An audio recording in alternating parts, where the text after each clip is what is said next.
नमस्कार, मैं लेख शेखर शर्मा आपको बायोलॉजी पढ़ा रहा हूं और हम पढ़ रहे हैं डेवलपमेंटल बायोलॉजी के बारे में। ठीक है, इसलिए आप चैनल को सब्सक्राइब कीजिए और शेयर भी कीजिए।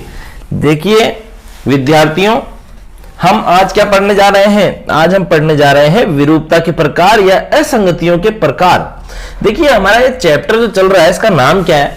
इसका नाम है टेरेटोजेनेसिस, अर्थात विरूप उत्पत्ति।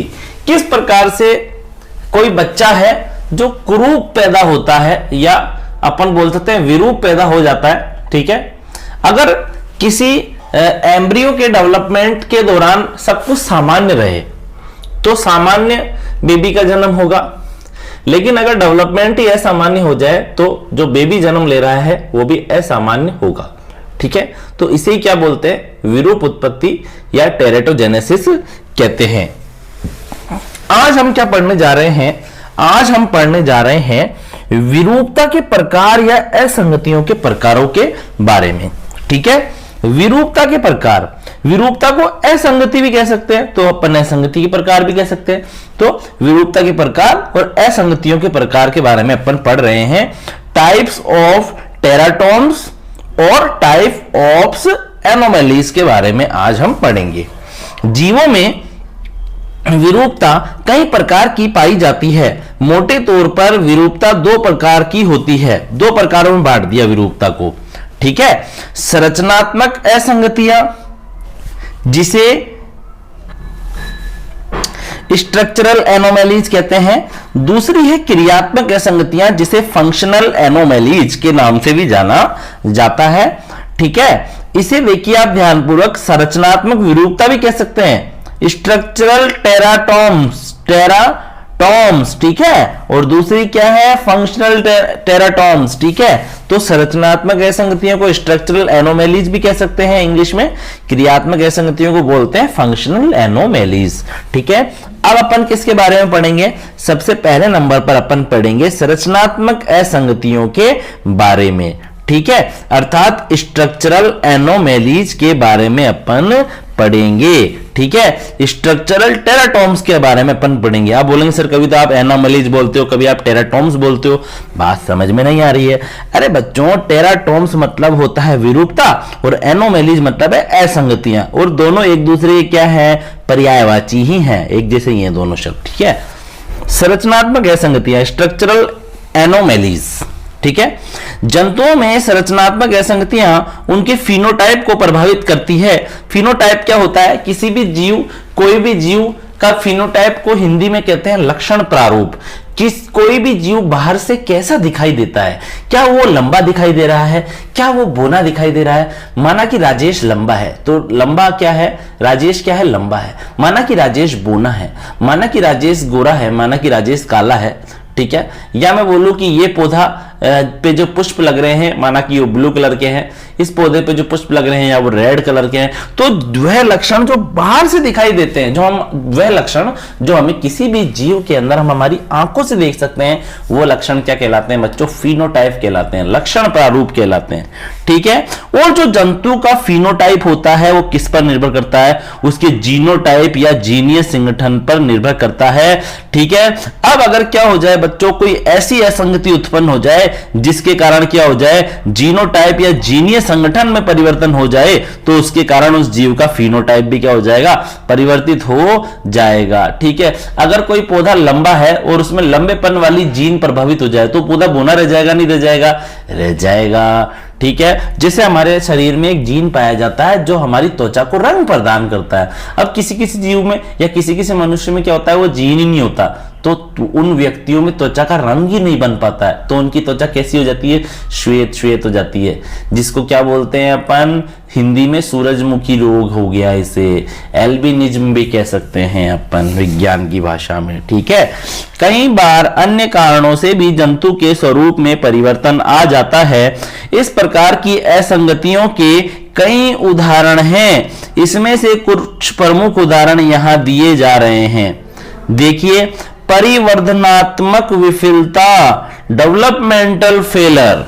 ठीक है, कभी कभी क्या होता है? परिवर्धनात्मक विफलता, ये पहले तो हमें समझना पड़ेगा डेवलपमेंटल फेलर का क्या मतलब है। ये डेवलपमेंटल क्या है, परिवर्धनात्मक क्या है? परिवर्धन का मतलब क्या है? आप जानते हैं कि जो शुक्राणु होता है और जो अंडाणु होता है, मतलब जो स्पर्म है और जो ओवम है, उसके बीच में निषेचन होता है, मतलब कि दोनों के बीच में फर्टिलाइजेशन हो रहा है और फर्टिलाइजेशन के कारण जायगोट बन रहा है और जायगोट से फिर क्या बन रहा है? क्लीवेज द्वारा क्या बन रहा है? मोरुला, मोरुला से ब्लास्टुला, ब्लास्टुला से गैस्टुला, गैस्टुला से फिर बेबी बन रहा है। ठीक है, तो इसे ही तो परिवर्धन या डेवलपमेंट कहते हैं। किसी जायगोट से क्या बन जाना? बेबी बन जाना। ठीक है, इसे क्या बोलते हैं? परिवर्धन या डेवलपमेंट कहते हैं। इस प्रकार की असंगतियां सामान्यतया देखी जा सकती है। इस प्रकार की असंगतियां भ्रूण में किसी अधानशेष प्रीमोर्डियम के इस प्रकार की असंगतियां सामान्यतया देखी जा सकती है। इस प्रकार की असंगतियां भ्रूण में किसी अधानशेष प्रीमोर्डियम के परिवर्धन न होने से होती है। इसके परिणाम स्वरूप कोई अंग अपूर्ण या परिवर्धित ही नहीं होता है। कई बार भुजा या पांव का परिवर्धन नहीं होता है। तो परिवर्धनात्मक विफलता का मतलब क्या है बच्चों? कि जो स्पर्म है और जो ओवम है उसमें फर्टिलाइजेशन से बन रहा है जायगोट। ठीक है, क्या बन रहा है? जायगोट बन रहा है। क्या बन रहा है? जायगोट बन रहा है। ठीक है, और आप देखिए ध्यानपूर्वक, जायगोट बन रहा है और जायगोट में क्लीवेज से मोरुला, फिर मोरुला से ब्लास्टुला बन रहा है और ब्लास्टुला से गैस्टुला बन रहा है और फिर एक बेबी बन रहा है। तो अपन क्या कह सकते हैं कि एक सेल है, कोई एक सेल है और इस सेल से ही तो क्या बन रहा है? एक बेबी बन रहा है। क्या बन रहा है? एक बेबी बन रहा है। एक छोटा सा क्या बन रहा है? बेबी बन रहा है। अब कभी कभी क्या होता है, जो ये परिवर्धन हो रहा है, ये जो डेवलपमेंट हो रहा है, इस दौरान क्या होता है? ये अपूर्ण परिवर्धन हो जाता है। कभी कभी डेवलपमेंट ही क्या हो जाता है? अपूर्ण हो जाता है। तो क्या हो जाता है? कई बार क्या बन पाता? हाथ ही नहीं बन पाता। जो बच्चा जन्म लिया उसमें हाथ ही नहीं होते हैं, कई बार उसमें पांव ही नहीं होते हैं। ठीक है, किसी उपांग के परिवर्धित ही नहीं होने को, किसी उपांग के परिवर्धित ही नहीं होने को, मतलब हाथ या पांव के ना बन पाने को क्या बोलते हैं? एमिलस कहते हैं। क्या कहते हैं उसको? एमिलस कहते हैं। क्या कहते हैं? एमिलस। तथा अपूर्ण उपांग के परिवर्तित होने को हेमीमिलस कहते हैं। बच्चों, अगर कोई ऐसा बच्चा जन्म ले ले जिसमें हाथ या पांव ही नहीं है तो उसे क्या बोलेंगे?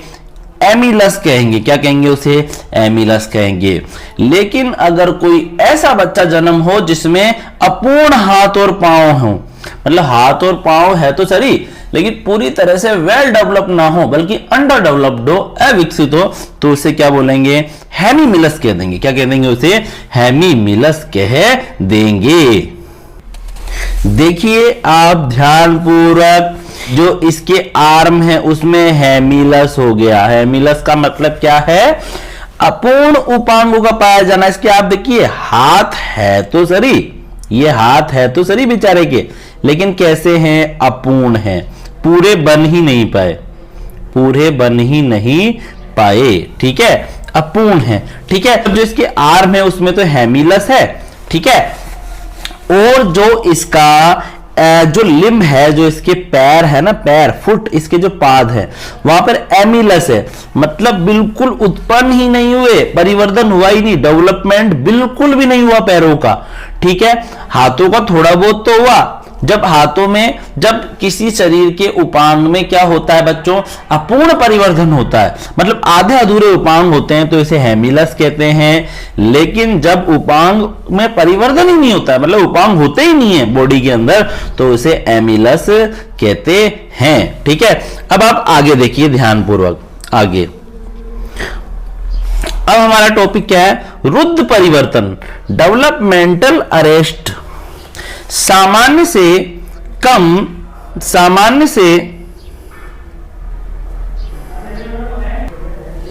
रुद्ध परिवर्तन, डेवलपमेंटल अरेस्ट, सामान्य से कम वृद्धि भी संरचनात्मक विरूपता या असंगति का दूसरा उदाहरण है। उपास्थि, अविकसन, वामन, यानी कि एकोन्ड्रोप्लास्टिक ड्वार्फ, एकोन्ड्रोप्लास्टिक ड्वार्फ इसका सबसे अच्छा उदाहरण है। खंड तालु हो जाना, क्लेफ्ट प्लेटे, ठीक है, खंड तालु जो प्लेट होता है वो क्लेफ्ट हो जाता है, फट जाता है, क्लेफ्ट हो जाता है, खंडों में होता है, ठीक है। अम्बिलिकल हर्निया, अम्बिलिकल हर्निया हो जाना, ठीक है। द्विगर्भाशय, डबल यूटेरस पाया जाना, ठीक है। इन्फेंटाइल गर्भाशय, इन्फेंटाइल यूटेरस का पाया जाना आदि इसके अन्य उदाहरण हैं। रुद्ध परिवर्धन के अंदर क्या होता है, जिसे डेवलपमेंटल क्या बोलते हैं, अरेस्ट्स बोलते हैं। सामान्य से कम वृद्धि भी संरचनात्मक विरूपता या असंगति का दूसरा उदाहरण है। मतलब कि क्या हुआ, वृद्धि तो हुई परंतु सामान्य से कम हुई है। सामान्य से कम होने का मतलब क्या, जैसे आप समझिए जो तालु था उसमें क्लेफ्ट हो गए, मुंह के अंदर क्या पाया जाता है, तालु पाया जाता है, उसमें क्या हो गया बच्चों, क्लेफ्ट उत्पन्न हो गए, ठीक है, ठीक है। हर्निया हो गया, हर्निया हो गया, ठीक है। डबल यूटेरस हो गए, जो भी कैसे हैं, अंडर डेवलप्ड है, अविकसित है, ठीक है। इन्फेंटाइल यूटेरस उत्पन्न हो गया, इन्फेंटाइल गर्भाशय का पाया जाना, ये सब किसके एग्जाम्पल है, रुद्ध परिवर्धन अर्थात डेवलपमेंटल अरेस्ट्स के एग्जाम्पल है ये, ठीक है। अब अपन देखेंगे परिवर्धन अतिरेक, डेवलपमेंटल एक्सेस किसे कहते हैं। कभी कभी क्या होता है बच्चों, सामान्य से अधिक वृद्धि हो जाती है डेवलपमेंट के दौरान, यह भी तो क्या है, एक असंगति है, यह भी तो क्या है बच्चों, एक विकृति है। सामान्य से अधिक वृद्धि भी संरचनात्मक असंगति मानी जाती है। महाकायता का पाया जाना, इसे महाकायता भी कह सकते हैं और इसे महाकायता भी कह सकते हैं।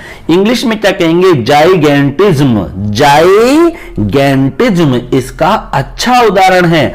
महाकायता अर्थात जाइगेंटिज्म इसका अच्छा उदाहरण है। कोई आपसे कंपटीशन एग्जाम में ही पूछ ले कि डेवलपमेंटल एक्सेस का एग्जाम्पल है ए, ये, बी, वो, सी, ये, और कहीं पे ऑप्शन दिया हुआ होगा जाइगेंटिज्म या महाकायता, तो आप क्लिक कर देना जाइगेंटिज्म या महाकायता पर। चलो बताओ, एक फेमस सुपरस्टार है हमारे इंडिया के, जिनको है ये, जो हमारे जो ग्रेट खलीजी जो सर हैं उनके अंदर क्या है, उनको जाइगेंटिज्म ही तो है, ठीक है। उनका जो शरीर है वो सामान्य से क्या हो चुका है, अधिक वृद्धि कर चुका है, ठीक है।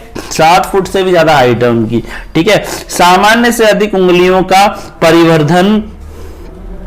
परिवर्धन हो जाना, ठीक है। इसमें आप देखिए यहां पर कुछ एग्जाम्पल दे रखे हैं, देखिए परिवर्धन अतिरेक के अंदर डेवलपमेंटल एक्सेसेस के बारे में देखिए कुछ एग्जाम्पल दिए हुए हैं। बहु अंगुलिता दे रखा है, देखिए 1 2 3 4 5 6 उंगलियां हो गई यहाँ पे। जो ऋतिक रोशन जी जो सर हैं उनके भी तो 6 फिंगर है हैंड के अंदर, ठीक है। यहां पर देखिए अधरीय संयोजित जुड़वे, 2 बच्चे देखो जुड़ गए बच्चों, 2 बच्चे कहां से जुड़ गए, अधर सतह से जुड़ गए, अपनी वेंट्रल सरफेस से जुड़ गए। कहां से जुड़ गए, पेट की तरफ से जुड़ गए। मतलब देखो ये पेट वाला जो भाग है ना इसको वेंट्रल बोलते हैं, और पीठ वाला जो भाग होता है इसको डोर्सल कहते हैं। क्या कहते हैं इसको, डोर्सल कहते हैं। तो ये कैसे जुड़ गए, अधरीय संयोजित जुड़वे हैं, ये अधर भाग से जुड़ गए, ठीक है। और ये देखिए मैंने बोला पीछे वाला भाग पृष्ठ कहलाता है। ये कैसे बच्चे हैं, ये पृष्ठीय संयोजित जुड़वे हैं, पृष्ठ भाग से दोनों जुड़ चुके हैं, ठीक है। देखिए और ध्यानपूर्वक, अर्थात 6 उंगलियों का बनना, ठीक है। पॉलीडेक्टाइल्स के अंदर क्या होता है, 6 उंगलियां बन जाती है। सच्चे जुड़वे, ट्रू ट्विंस का उत्पन्न होना परिवर्धन अतिरेक के उदाहरण है। सच्चे जुड़वे आपस में जुड़े रहते हैं। और देखिए संगलन या विपाटन, फ्यूजन और स्प्लिटिंग, अगर अंगों का संगलन हो जाए, क्या हो जाए, अंगों का क्या हो जाए, संगलन हो जाए, मतलब जुड़ जाए अंग, जो अंग अलग अलग होने थे वो जुड़ जाए। जैसे वृषण जो होते हैं, टेस्टिस जो होते हैं वो अलग अलग होते हैं ना, अगर वो जुड़ जाए तो ये भी तो किसका उदाहरण है, फ्यूजन का उदाहरण है, ठीक है। कभी कभी क्या होता है, विपाटन हो जाता है, विपाटन हो जाए, स्प्लिटिंग हो जाए, तो भी क्या हो जाए बच्चों, त्रुटियां उत्पन्न हो जाती है, असंगति उत्पन्न हो जाती है। अगर अंगों का संगलन हो जाए, उनके मध्य में विपाटन हो जाए, तो भी असंगति उत्पन्न हो जाती है। उदाहरण के लिए घोड़े की नाल समान वृक्क, ठीक है, हॉर्न शेप किडनी बन जाना, ठीक है, खंड मूत्र वाहिनी, क्लिफ्ट यूटेरस, ठीक है, क्लिफ्ट यूरेटर, ठीक है, हॉर्न शेप किडनी, ठीक है, क्लिफ्ट यूरेटर, ये सब किसके उदाहरण है? फ्यूजन और स्प्लिटिंग के एग्जाम्पल है, ठीक है। फिर देखिए आप विभाजन विफलता, फेलर ऑफ सब डिवीजन, भ्रूण में कुछ अंग भ्रूण के एक क्षेत्र में बनते हैं और बाद में फिर ये क्या हो जाते हैं? अलग हो जाते हैं। अगर क्या हो जाए, अगर ये अलग ना हो पाए, अगर ये अलग न हो पाए तो विरूपता उत्पन्न हो जाती है। उदाहरणार्थ दोनों आंखें पृथक ना हो पाए तो साइक्लोपिया नामक परिस्थिति उत्पन्न हो जाती है। अगर अंगुलियां पृथक न हो पाए तो सिंडेक्टाइली तथा टांगे पृथक न होने पर सिंपोडिया नामक विसंगति उत्पन्न हो जाती है। देखिए जो दोनों की दोनों आंखें हैं वो एक साथ ही बनती है, बाद में अलग होती है। तो अगर आंखें अलग ना हो पाए, फ्यूज हो जाए आपस में, तो क्या हो जाएगा? इसे साइक्लोपिया कहेंगे, ठीक है। इसी प्रकार से अंगुलियां पृथक ना हो पाए तो सिंडेक्टाइली कहेंगे। इसी प्रकार से अगर दोनों टांगे अलग ना हो पाए, पृथक ना हो पाए, तो इसे सिंपोडिया कहेंगे, ठीक है। और देखिए आप संगठन की विफलता, संगठन की विफलता, फेलर ऑफ कंसोलिडेट, इस प्रकार की विरूपता में अंग एक साथ संगठित न होकर पालियों में बढ़ जाते हैं, ठीक है। जैसे अतिरिक्त पालित अग्नाशय, पालित प्लीवा, अतिरिक्त पालित यकृत इसके उदाहरण हैं। देखो जो अग्नाशय पाया जा रहा है, जो पैंक्रियाज पाया जा रहा है बॉडी के अंदर, जो डाइजेशन में हेल्प करने वाली एक ग्लैंड है, ठीक है। प्लीहा पाया जा रहा है बॉडी के अंदर, स्प्लीन कहते हैं जिसे, ठीक है। और लीवर, लीवर, इन सब के अंदर क्या होता है बच्चों? पालियां होती है। लेकिन अगर पालियां ज्यादा ही हो जाए, पूरा लीवर ही पालियों में बढ़ जाए, जैसे आप देखो, मैं आपको समझाता हूं। देखिए देखिए, माना कि ये लीवर है, ये लीवर है, ठीक है, ये लीवर है, ठीक है। अब अगर ये लीवर किस में बढ़ जाए? ये लीवर बढ़ जाए अपना ऐसे पालियों में बढ़ जाए, ऐसे बढ़ गया, ऐसे लीवर है तो सही, लेकिन छोटे छोटे कोष्ठों में बढ़ गया, पालियों में बढ़ गया, तो इसे क्या बोलेंगे कि मतलब जो इसकी पालियां थी वो जुड़कर लीवर नहीं बना पाई ढंग से, पालियां अलग अलग है। तो इस प्रकार की विफलता में अंग एक साथ संगठित न होकर पालियों में बढ़ जाते हैं। उदाहरण के लिए अतिरिक्त पालित अग्नाशय, अतिरिक्त पालित प्लीहा और अतिरिक्त पालित यकृत, ठीक है। क्षीणन विफलता, फेलर टू एट्रोफी, ठीक है। भ्रूण में परिवर्धन के दौरान कई अंग क्षीण होते हैं।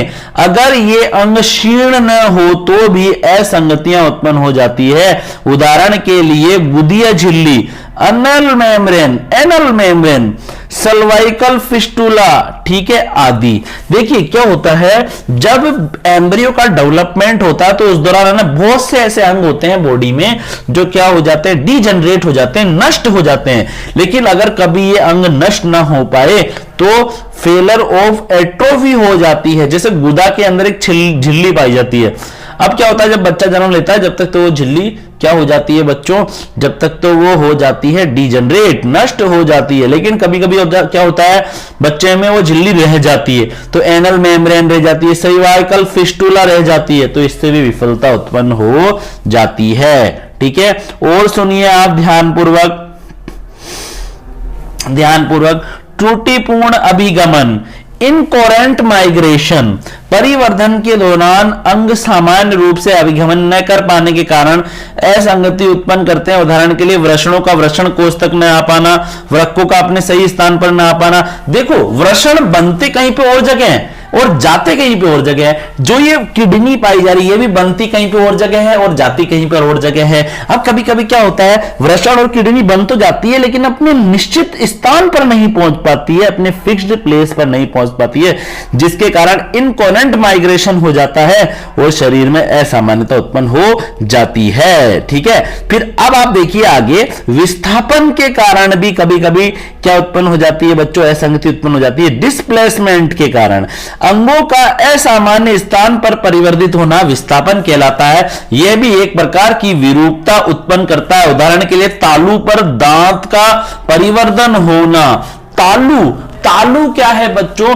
तालु आप अपने मुंह में अगर जैसे फिंगर डालकर ऊपर टच करें, जब आप अपनी जीभ को ऊपर की तरफ टच करें, ठीक है, दांतों से पहले, देखो मैं समझाता हूं आपको, देखो समझो आप,